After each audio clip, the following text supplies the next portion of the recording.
अस्सलाम वालेकुम एवरीवन, कैसे हैं आप सब। उम्मीद है आप सब जहाँ भी होंगे खैर खैरियत से होंगे।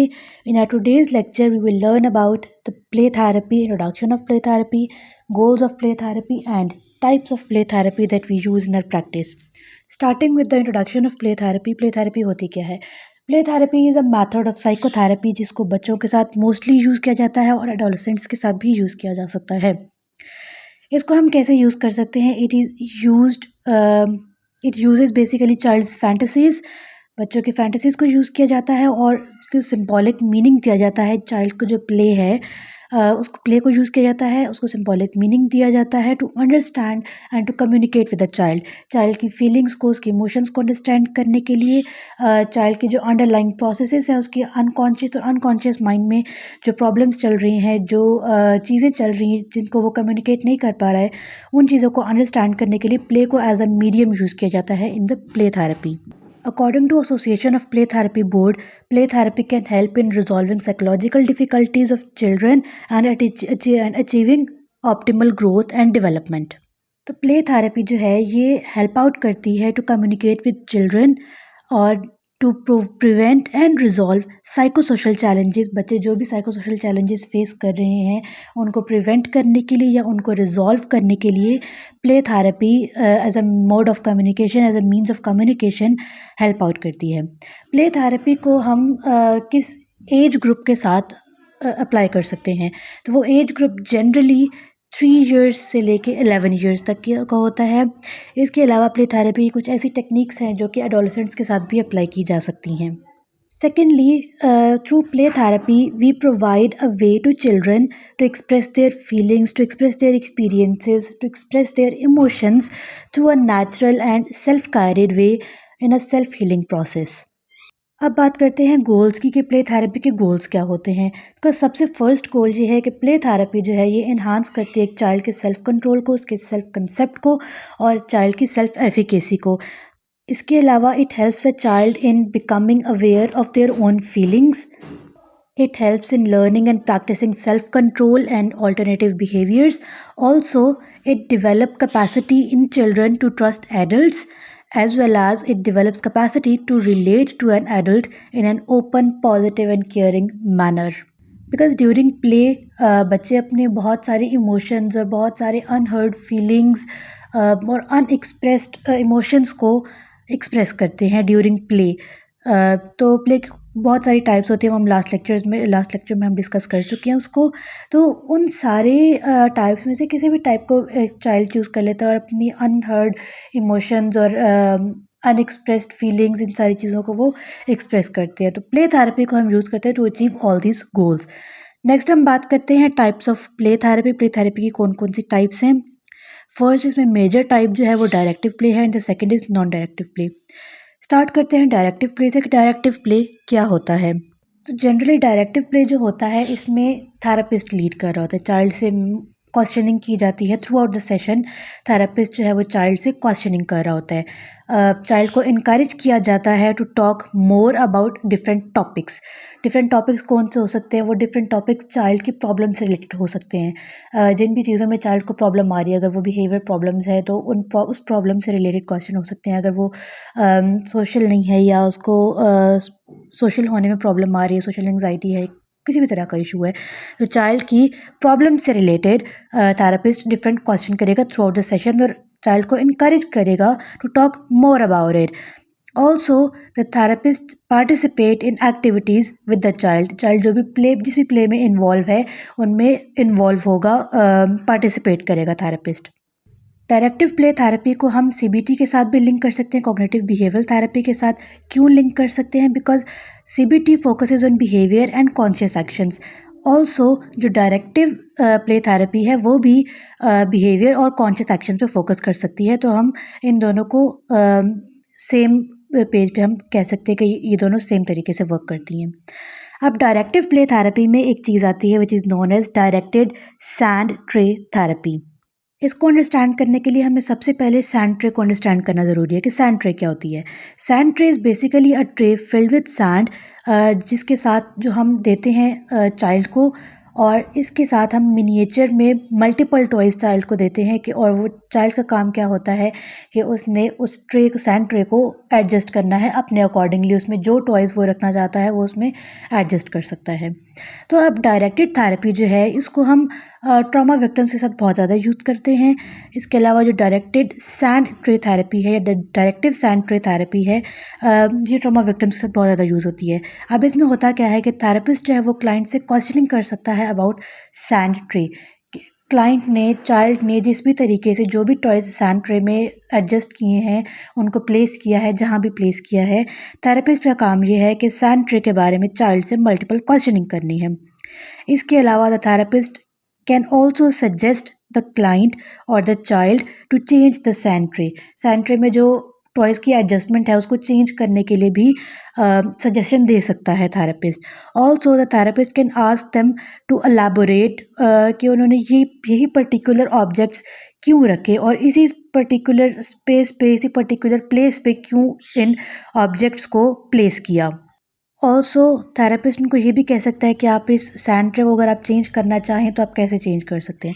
तो मल्टीपल क्वेश्चनिंग और मल्टीपल तरीक़ों से सैंड ट्रे थेरेपी को फॉर ट्रॉमा विक्टिम्स यूज़ किया जा सकता है। सेकंड इसमें हमारे पास आती है cognitive behavioural play therapy, directed play therapy की एक टाइप है। अब CBPT cognitive behavioural play therapy जो है ये इन्वेंट की थी रॉजर फिलिप्स ने इन 1980s।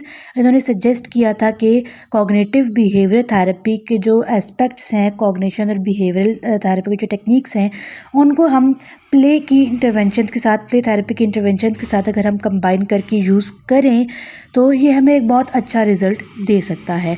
अब इन्होंने ये सजेशन दी क्यों थी? इस सजेशन का बेसिक पर्पस ये था कि जो बहुत छोटे बच्चे हैं, 2 से 6 इयर्स की एज के जो बच्चे हैं, उनके साथ CBT हम अप्लाई नहीं कर सकते बिकॉज़ उनको लॉजिक समझ नहीं आती है। उनको हम लॉजिक देंगे तो लॉजिक उनके किसी काम की नहीं है। बिकॉज़ हम प्याजे की भी स्टेज की बात करें तो लॉजिकल रीज़निंग जो है वो कंक्रीट ऑपरेशनल स्टेज में, फॉर्मल ऑपरेशनल स्टेज में जाके डेवलप होती है। तो जो 6 इयर्स तक की एज के इंडिविजुअल्स हैं, जो चिल्ड्रन हैं, वो लॉजिकल रीजनिंग को अंडरस्टैंड नहीं कर सकते हैं। तो उसके लिए कॉग्निटिव बिहेवियरल थेरेपी के एस्पेक्ट्स को प्ले थेरेपी के इंटरवेंशंस के साथ कंबाइन किया गया और एक न्यू टेक्निक इन्वेंट हुई which is known as cognitive behavioural play therapy, CBPT। अब CBPT को अप्लाई कैसे किया जा सकता है? तो इसमें हम specific toys, different stuffed toys या डॉल्स या स्टफ़्ड एनिमल्स हम यूज़ करते हैं to teach children different skills, just as different coping mechanisms उनको सिखाने के लिए ये टॉयज़ यूज़ किए जा सकते हैं, या उनको प्रॉब्लम सॉल्विंग स्किल्स सिखाने के लिए ये टॉयज़, स्टफ़्ड टॉयज़ और डॉल्स जो है वो यूज़ की जा सकती हैं। नेक्स्ट अब इसमें हमारे पास आता है नॉन डायरेक्टिव प्ले थेरेपी। अब नॉन डायरेक्टिव प्ले थेरेपी जो है इसको क्लाइंट सेंटर्ड प्ले थेरेपी भी कहते हैं, या इसको चाइल्ड सेंटर्ड प्ले थेरेपी भी कहते हैं, या इसको हम अनस्ट्रक्चर्ड प्ले थेरेपी भी कहते हैं। अब नॉन डायरेक्टिव प्ले थेरेपी जो है इसमें थेरेपिस्ट का रोल क्या होता है? थेरेपिस्ट का रोल सिर्फ इतना है कि उसने ऑब्ज़र्व करना है, उसने चाइल्ड को देखना है, उसको ऑब्ज़र्व करना है, चाइल्ड क्या प्ले कर रहा है, कैसे प्ले कर रहा है, उसको इंटरप्रेट करना है थेरेपिस्ट ने। नॉन डायरेक्टिव प्ले थेरेपी जो है इसमें चाइल्ड लीड करता है और थेरेपिस्ट जो है वो चाइल्ड की लीड को फॉलो करता है। नॉन डायरेक्टिव प्ले थेरेपी में चाइल्ड को एक फ्री विल दी जाती है कि वो जो खेलना चाहता है वो खेल सकता है, वो जो बोलना चाहते हैं वो बोल सकते हैं, obviously under the optimal therapeutic conditions. अब इससे क्या होगा कि बच्चों के जो प्रॉब्लम्स हैं, बच्चों में प्रॉब्लम सॉल्विंग स्किल्स डेवलप होंगी। जब चाइल्ड को लीड करने की एक हम ये कह सकते हैं उनको एक अपॉर्चुनिटी दी जाएगी, तो बच्चों में एक सेंस ऑफ इम्पोर्टेंस डेवलप होगा और इसके अलावा उनमें सेंस ऑफ अथॉरिटी डेवलप होगा। जब उनमें सेंस ऑफ अथॉरिटी डेवलप होगा तो उनमें ये चीज़ भी डेवलप होगी कि हमारे प्रॉब्लम्स हैं, प्रॉब्लम्स को वो खुद आइडेंटिफाई करेंगे, उन प्रॉब्लम्स का खुद सोल्यूशन फाइंड आउट करेंगे। अब जो क्लाइंट सेंटर्ड थेरेपी है उसमें भी यही होता है कि क्लाइंट खुद अपनी प्रॉब्लम्स का सोल्यूशन फाइंड आउट करते हैं। तो non directive play therapy is same as client centred therapy. अब इसके बेनिफिट्स क्या हैं? इसमें चाइल्ड जो है वो अपने फीलिंग्स को बेहतर तरीके से एक्सप्रेस कर सकता है towards themselves and towards the environment through play, through playing with toys and through verbalising their feelings. Also बच्चे जो है वो कैथारसिस अच्छे से कर सकते हैं, उनमें कैथारसिस में एक्सपर्टीज़ आ सकती हैं। Other than this, children can also resolve their own problems and find solutions of their own problems. अब नॉन डायरेक्टिव प्ले थेरेपी जो है इसको हम साइकोडायनामिक थ्योरी भी कैटेगराइज करते हैं। हम इस तरह से क्यों करते हैं? बिकॉज साइकोडायनामिक थ्योरी जो है वो भी अनकॉन्शियस एक्शंस और बिलीव्स पे फोकस करती है, and non directive play therapy जो है it also focuses on unconscious actions and beliefs. तो we can say कि psychodynamic theory और non-directive play therapy are on the same page. Other than this, हम non directive play therapy को behavioural problems को solve करने के लिए, उनको रिजॉल्व करने के लिए भी या हम यूज़ कर सकते हैं, या उन बच्चों के साथ भी हम यूज़ कर सकते हैं जो कि बिहेवियरल इश्यूज़ के साथ आ रहे हैं। अब एक और हमारे पास है इसमें पेरेंट्स चाइल्ड प्ले थेरेपी। अब पेरेंट्स चाइल्ड प्ले थेरेपी क्या है? इसमें हम पेरेंट्स को भी इन्वॉल्व करते हैं along with the therapist. Therapist जो है वो पेरेंट्स को भी इन्वॉल्व करता है इन द थेरेप्यूटिक प्रोसेस। इसकी जो सबसे फर्स्ट अप्रोच है this is known as filial therapy. Filial therapy क्या होती है? Filial therapy is a type of therapy जिसमें हम फैमिली को इन्वॉल्व करते हैं, फैमिली को या केयर गिवर्स को या पेरेंट्स को टेक्निक सिखाई जाती हैं, उनको साइको एजुकेट किया जाता है, उनको थेरेप्यूटिक टेक्निक सिखाई जाती हैं टू फैसिलिटेट, उनको ट्रेन किया जाता है basically to facilitate non directive play therapy sessions. जब भी हम थेरेपी दे रहे हैं उन थेरेपी सेशन में फैसिलिटेट करने के लिए, उसको स्पीड अप करने के लिए पेरेंट्स को या केयर गिवर्स को या फैमिली को इन्वॉल्व किया जाता है इन द फिलियल थेरेपी। तो पेरेंट चाइल्ड प्ले थेरेपी जो है इसमें भी फिलियल थेरेपी ही यूज़ की जाती है। हम non directive play therapy techniques सिखाते हैं पेरेंट्स को या जो केयर गिवर्स होते हैं चाइल्ड के, ताकि वो हेल्प आउट कर सकें to enhance and to speed up the method of play and play therapy. इसका सबसे बेस्ट मेथड ये है कि पेरेंट्स और केयर गिवर्स को basic play therapy skills provide की जाए, उनको ट्रेन किया जाए बेसिक प्ले थेरेपी स्किल्स में, जो कि वो घर में बच्चों के साथ यूज़ कर सकते हैं। इसके बाद हम बात करते हैं मटेरियल्स और एक्टिविटीज़ की जो कि यूज़ की जाती हैं ड्यूरिंग प्ले थेरेपी। इसमें सैंड ट्रे, उसका मैं ऑलरेडी बता चुकी, इमेजिनेटिव प्ले यूज़ किया जाता है, पपेट प्ले यूज़ किया जाता है, और आर्ट एंड क्राफ्ट यूज़ किए जाते हैं। इन सब चीज़ों का हम लास्ट लेक्चर में डिस्कस कर चुके हैं। अब हम बात करते हैं टॉयज़ की। ये टॉयज़ प्ले थेरेपी के लिए कौन कौन से ऐसे टॉयज़ हैं जो कि जिनकी ज़रूरत होती है this is basically types of toys, कौन कौन से टॉयज़ हम यूज़ कर सकते हैं।